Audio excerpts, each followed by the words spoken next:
Assalamualaikum warahmatullahi taala wabarakatuh. Waalaikumsalam warahmatullahi wabarakatuh. Alhamdulillah.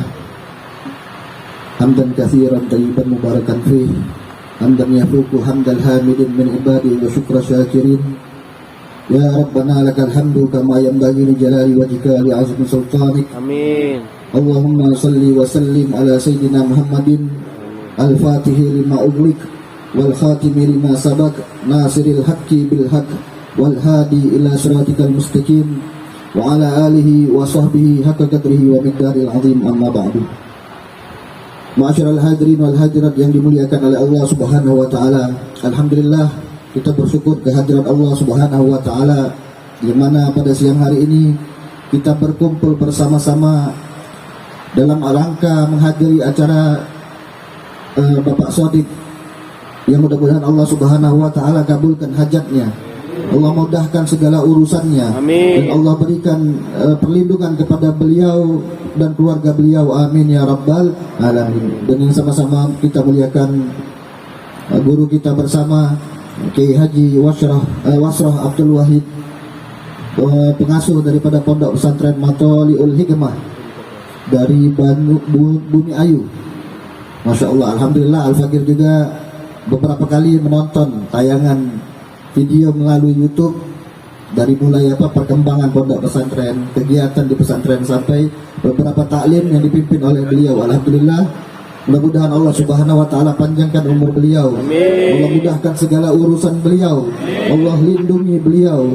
Allah Subhanahu wa taala selalu memberikan keistiqomahan kepada beliau agar bisa membimbing dan mengajar kita semua. Amin ya rabbal alamin. Juga kepada keluarga besar Pondok Pesantren Matoliul Hikmah, mudah-mudahan Allah Subhanahu wa taala selalu memberikan perlindungan dan penjagaannya. Amin ya rabbal alamin.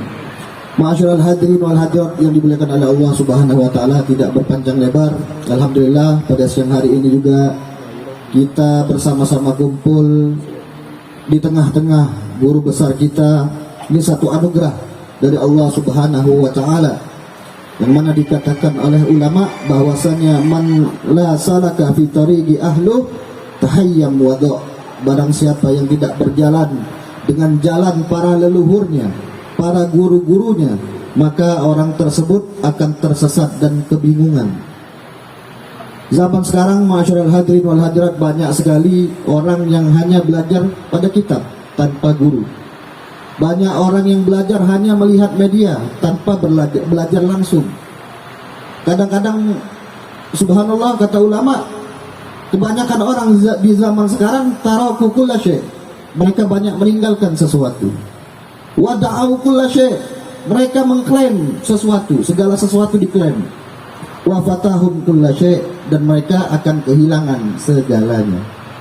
Banyak orang-orang ini sekarang hidup di zaman sekarang macam-macam. Dan juga dikatakan bahwasanya orang yang tidak belajar kepada guru yang arif, yang bijak, maka marrat hayatu ma'adud fil muflisin. Orang-orang yang tinggal di zaman sekarang tidak berteman, tidak menjalin hubungan dengan orang seorang syekh, seorang guru yang arif, makin yang mempunyai makom, yang mempunyai kedudukan, mempunyai akhlak, mempunyai ilmu yang tinggi, maka sepanjang hidupnya berlalu dia akan di dalam kedudukan terhitung sebagai orang-orang yang bangkrut ilmu, bangkrut akhlak, bangkrut segalanya. Orang-orang yang jauh dan tidak menjalin hubungan dengan orang-orang soleh. Alhamdulillah, ini salah satu bukti bahwasanya beliau Kiai Haji Wasrah Abdul Wahid ini datang dari Bumi Ayu, sengaja datang ke sini. Karena Bukti beliau cinta kepada antum-antum sekalian. Kalau seorang murid itu bangga, membanggakan gurunya, itu hal biasa. Tapi di hati seorang guru ada nama murid, ini sangat luar biasa. Beruntung, satu anugerah dari Allah Subhanahu wa taala. Makanya betul kata beliau, kalau datang ke ulama, kalau zaman dahulu orang datang kepada guru, pada kiai, mereka menanyakan masalah sepele saja, menanyakan sama gurunya, berserah kepada gurunya. Dari masalah pindah rumah, menjodohkan anaknya, waktu, hari, kapan dinikahkan anaknya, bertanya kepada ulama. Kalau sekarang datang kepada guru, datang kepada ulama, ngeluh gara-gara usahanya nggak lancar, minta doa, minta air, minta amalan, cuma karena hal-hal dunia, tapi melupakan daripada jasa guru-gurunya. Ini naudzubillah min dzalik, banyak kejadian zaman sekarang. Buat apa dia hidup di dunia cuma untuk mengejar, sibuk hanya mengejar dunia, tidak memikirkan akhiratnya. Banyak sekali. Dan alhamdulillah kita berfanatik, kita memuliakan guru kita, itu benar, itu bagus. Sangat dianjurkan untuk memuliakan guru. Karena apa? Kita fanatik kepada guru kita, kita memuliakan guru kita karena kita sudah memilihnya sebagai orang yang terbaik. Wajar, bagus orang fanatik kepada guru. Menghormati siapapun bagus, tapi merendahkan dan menghinakan orang lain, ini tidak bagus, tidak dibenarkan. Kita mencintai guru kita sangat baik, tapi maaf, merendahkan, menghina ulama dan orang-orang soleh yang lain, ini tidak diajarkan oleh guru-guru kita. Dan adapun cinta kita kepada guru kita, salah satunya dengan mahabbah, dengan cinta. Kadang saya juga sebagai murid, alhamdulillah merasakan yang namanya cinta kadang-kadang cuma lewat lisan, tapi hati kadang-kadang jauh. Kalau di depan guru, masya Allah adab, tapi di belakang guru kadang-kadang masih banyak melenceng. Ada tidaknya guru, kita tidak pernah berubah, itu dikatakan mahabbah. Dekat ataupun jauh, tidak akan pernah berubah. Hadir maupun tidak hadir, yang namanya guru akan selalu ada di hati. Dan insya Allah yang namanya murid yang baik, yang murid menjadikan gurunya sebagai teladan, akan selalu mendoakan di setiap dan keadaan apapun. Ini jarang sekali terjadi. Yang pertama mahabbah, cinta. Yang kedua taat, taat kepada guru, patuh kepada guru tanpa harus membangkang daripada perintah guru. Dan yang ketiga adalah menyerahkan segala urusan kepada guru kita tanpa ada kritik di lisan maupun di hati. Gak boleh guru ini kita udah berserah kepada guru. Guru bilang jangan, sudah. Jangan sampai membangkang. Kalau sudah membangkang, hati-hati. Paham? Yang namanya ridho guru ini akan memudahkan segala urusan, tapi kalau sudah membangkang daripada urusan guru, ini akan mendapatkan murka dari Allah Subhanahu wa Ta'ala. Ma'asyiral hadirin wal hadirat yang dimuliakan oleh Allah Subhanahu wa Ta'ala, adapun yang namanya acara reuni ini, selain reuni ada juga silaturahmi. Penting silaturahmi. Karena dikatakan oleh Imam Syafi'i bahwasanya ada pernah dulu orang-orang di zamannya banyak yang menyukai perempuan. Dia dikatakan bahwasanya orang-orang mengatakan sebuah malapetaka kalau seseorang itu mencintai seorang perempuan. Walaysa hubbun nisa'i jahda walakin gurbu man la tuhib juhdul bala. Dikatakan oleh Imam Syafi'i bahwasanya bukanlah malapetaka yang besar kalau seseorang itu mencintai perempuan, menyukai perempuan, menyenangi perempuan. Akan tetapi yang namanya malapetaka hakikatnya adalah orang yang duduk dekat, berdekatan, akan tetapi di hatinya tidak ada kesenangan, tidak suka. Kadang-kadang maaf, kita di pesantren kadang-kadang cuma masalah sepele, kadang-kadang cuma makanan, ngambil minuman, ngambil odol, ngambil sampo, sampai zaman kita selesai masih ada permusuhan. Nauzubillah min dzalik. Kita disebutkan bahwasanya kalau orang sudah duduk berdekatan dengan orang yang nggak disukai, semuanya jadi salah. Kerudungnya salah, ibu-ibu duduk dengan orang yang tidak disenangi, lihat ini sendalnya murahan, kerudungnya murahan. Yang bapak-bapak begitu juga. Nah, ini silaturahmi sangat penting. Silaturahmi juga bukan cuma hanya berjabat tangan, akan tetapi silaturahmi itu biqalbin salim, dengan hati yang senang, bahagia, hati yang selamat. Orang kalau sudah hatinya senang, hatinya tenang, walaupun orang itu hina, orang itu seorang hamba yang direndahkan oleh orang lain, ini yang menganggapnya orang mulia. Ini orang yang kalau sudah hatinya selamat. Banyak dikatakan oleh Nabi Muhammad sallallahu alaihi wasallam, laisal wasilu bil mukafi walakinnal wasila idza quti'atir rahimu wasolaha. Dikatakan bahwasanya Nabi Muhammad SAW menyatakan yang namanya apa, silaturahmi itu bukan cuma membalas jasa kebaikan, bukan. Orang ngasih duit, oh kita anggap ini silaturahmi, kita harus ngasih dia juga duit, bukan. Akan tetapi yang disebut dengan silaturahmi, kata Nabi Muhammad SAW, bahwasanya orang yang apa, apabila terputus persaudaraannya, silaturahminya, dia menyambungnya. Dikatakan juga bahwasanya banyak hal-hal yang dapat menyebabkan putusnya silaturahmi. Di antaranya adalah hubungan pernikahan. Hubungan pernikahan ini banyak menyebabkan putusnya tali persaudaraan, tali silaturahmi gara-gara pernikahan. Bapak yang apa, orang tua yang tadinya membimbing kita, membesarkan kita sampai musuhan dengan anaknya gara-gara apa? Gara-gara si anak menikah dengan perempuan yang nggak baik. Banyak bu, banyak anak yang apa, durhaka kepada orang tuanya gara-gara pernikahan. Punya suami yang nggak baik, tidak membimbing menjadi baik, lama-lama istri ini enggan untuk bersilaturahmi kepada orang tua. Wah, gara-gara pernikahan. Makanya Nabi Muhammad SAW dikatakan oleh Sayyidah Aisyah bahwasanya Nabi itu saking romantisnya Nabi Muhammad SAW, kalau masuk ke rumah Sayyidah Aisyah, ini Nabi mencelupkan jari jemarinya di dalam satu wadah yang berisi air, lalu mengusap daripada rambutnya. Karena Nabi berkendaraan waktu itu. Masuk ke rumah Sayyidah Aisyah selalu apa? Menata rambutnya kembali.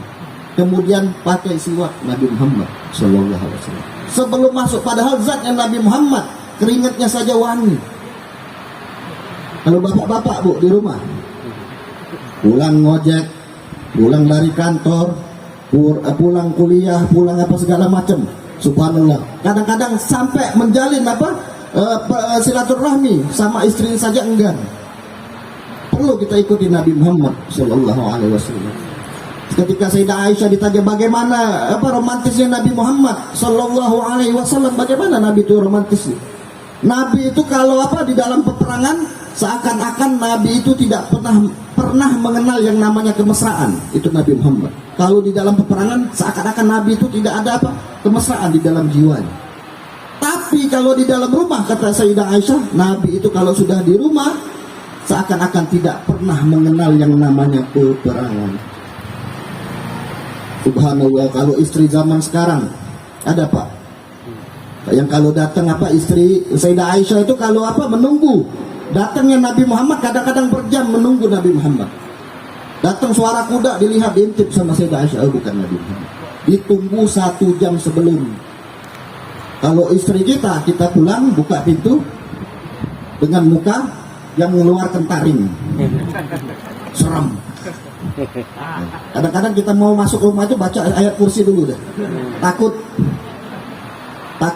yang enggak nih, mulai dah. Kalau enggak berantem, ribut, masalah duit, ada aja pasti dia omongin. Jadi bapak-bapak segan. Dan subhanallah, saya baru tadi malam naik pesawat di bandara, ada suami istri. Saya lihat, saya perhatiin 2 jam delay pesawat. Ini 2 jam itu main handphone, nggak saling menegur. Udah kayak orang musuhan. Ini dia apa di luar saja tidak menampakkan keromantisan, apalagi di dalam rumah. Mungkin ya jarang ada ya orang seperti itu yang di luar romantis, di rumah tangga jarang. Tapi kebanyakan orang kalau sudah apa di luar sudah nggak baik, nggak rukun, di dalam pasti perang antara Ukraina dan Rusia. Masya Allah. Yang kedua, banyaknya apa putusnya tali silaturahmi adalah bertetangga. Banyak orang yang bertetangga kadang-kadang nggak tahu diri. Kita punya tetangga, makanya man kana yu'minu billahi wal yawmil akhir falyukrim jarahu, kata Nabi Muhammad SAW. Barang siapa yang beriman kepada hari akhir, hendaknya memuliakan tetangganya. Kita kadang-kadang bertetangga lewat salam, permisi. Kadang-kadang maaf, kita lewat dengan kendaraan takut jangan kenceng-kenceng kalau lewat di gang kecil. Takut tetangganya lagi nyuapin anaknya. Sekali 2 kali dia mungkin maafkan, tapi kalau udah keseringan, maaf, timbul itu apa, kotoran di hatinya nempel. Mulai ada jengkel sama kita, mulai sebel sama kita. Lama-lama makin tebal, puncaknya jadi musuhan. Kita jalan ditebarin paku, Kita jalan ditebarin apa segala macam. Subhanallah, ini bertetangga. Makanya kita muliakan tetangga kita. Walaupun maaf tidak seiman dengan kita. Kita muliakan tamu-tamu tetangga-tetangga kita. Dia butuh apa, kita yang pertama kali membantunya. Dia punya hajat, kita yang orang yang pertama membantu tetangga-tetangga kita. Kemudian adapun yang membuat daripada tali persaudaraan atau silaturahmi itu putus adalah menyekolahkan baik anak maupun keluarga. Sekolah, kita harus lihat, kita sebagai orang tua juga penting lihat anak kita sekolah di mana. Kadang-kadang ada orang anaknya kuliah 4 tahun ngekos di Surabaya, nggak tahu kayak apa kos-kosan anaknya. Banyak kejadian zaman sekarang, anaknya ngekos nggak tahu, campur laki dan perempuan satu kamar. Maaf, anak ini akan tumbuh besar menjadi orang baik, lama-lama tidak menjadi orang baik. Yang kita harapkan, yang kita cita-citakan, kita doakan ya anak biar jadi anak soleh. Maaf, keluar ini anak tumbuh menjadi anak yang durhaka dan tidak akan berbakti kepada kita. Hati-hati milih sekolah. Gak harus sekolah anak itu sekolah di pesantren, gak harus.